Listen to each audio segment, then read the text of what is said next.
Hey guys. Oh goodness. You're getting me like no makeup, hair a mess today, but you know what? It is. It's just life.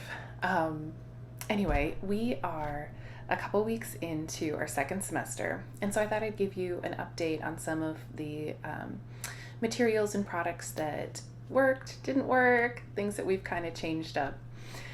So, here we go. The first one was this year we started using the Good and the Beautiful's handwriting curriculum, and we still love it. I loved it at the beginning of the year. We still love it. The girls love it. Um, we just do about a page or so a day, and then just upgrade to the next level whenever they need to. It doesn't have to follow along with the school year.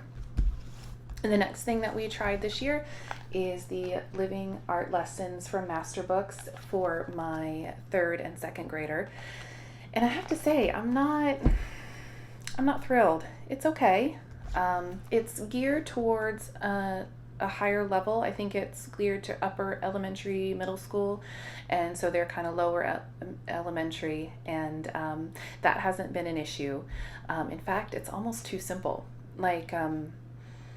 The language or how it's written or organized is meant to be done more independently with an older student, and yet the projects and how deep it goes into the topics or the artist is pretty surface. So it's almost like this weird in between where it's not in depth enough that I would use it with an older student, but it's not fun and cutesy enough for the little ones. So I'm not sure it's found its niche, but it's working, and we do it a couple times a week, and the girls are having fun doing art projects. So I'm not losing anything with this.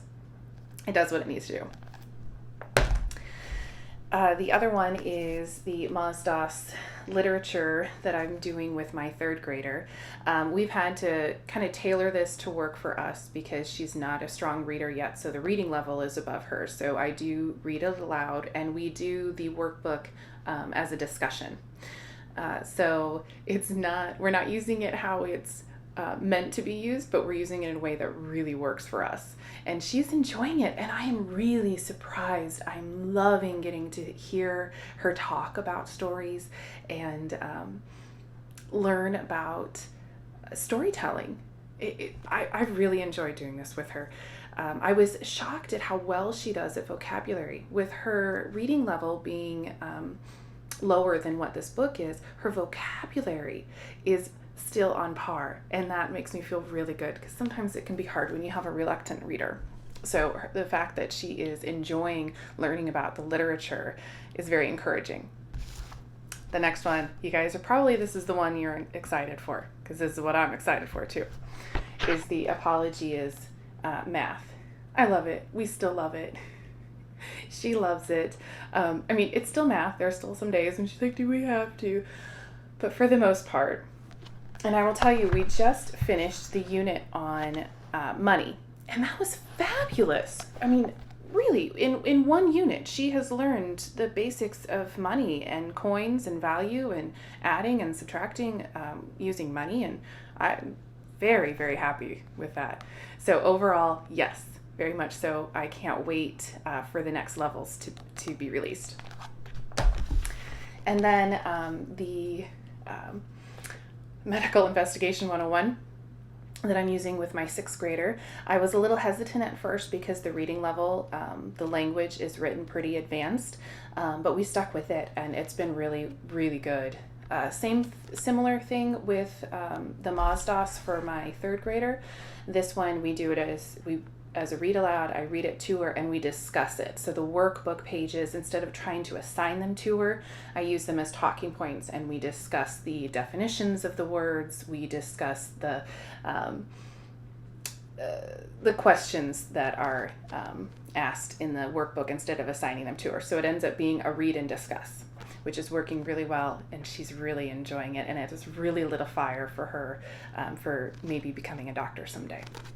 So that's a win. Oh, the next one was the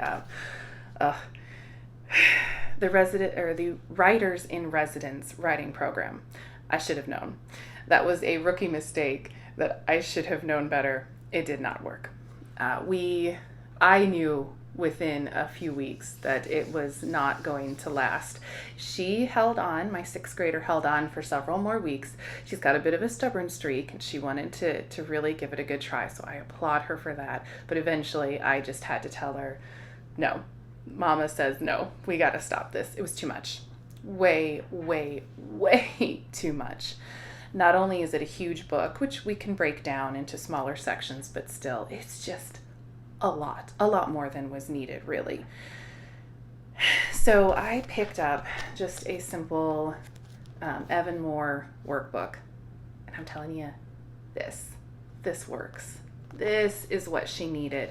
It's so simple and so straightforward. It is a workbook page a day for 4 days, all leading up to the 5th day being a writing assignment. And the writing assignments, because you spent 4 days building up to it, she can do it.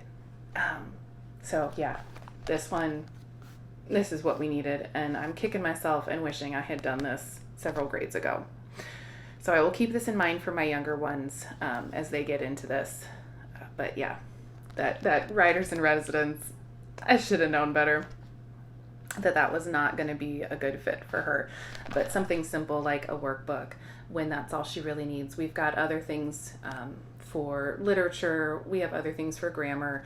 She just needed the straight up practice in putting thoughts to paper. And that's what this does. So that's about it. Oh, getting my hair caught. Let me know if you have any questions, if you want to see any of these in more detail, and have a good day. Bye, guys.